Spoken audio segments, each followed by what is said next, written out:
ఓ మాధవా, మన సొంత వారినే చంపుకొని మనం సుఖంగా ఎలా ఉండగలం? వారి ఆలోచనలు దురాశతో నిండిపోయి బంధువులను సర్వనాశనం చేయటంలో కానీ, లేదా మిత్రులపై విశ్వాసఘాతుకత్వం చేయటంలో కానీ వారు దోషం చూడటం లేదు.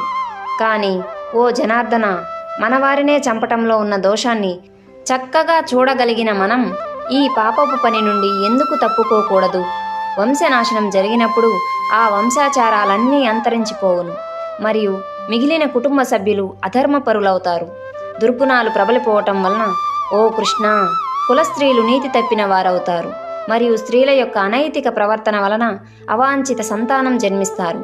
అవాంఛిత సంతానం పెరగటం వలన కులమునకు కులనాశనం చేసిన వారికి కూడా నరకము ప్రాప్తించును. శార్ద తర్పణములు లుప్తమైన కారణముగా ఆ భ్రష్టు పట్టిన వంశపూర్వీకులు కూడా పతనమవుతారు. కుటుంబ ఆచారం నాశనం చేసి అవాంఛిత సంతానం పెంపొందించడానికి కారణమైన వారి దుష్టచర్యల వలన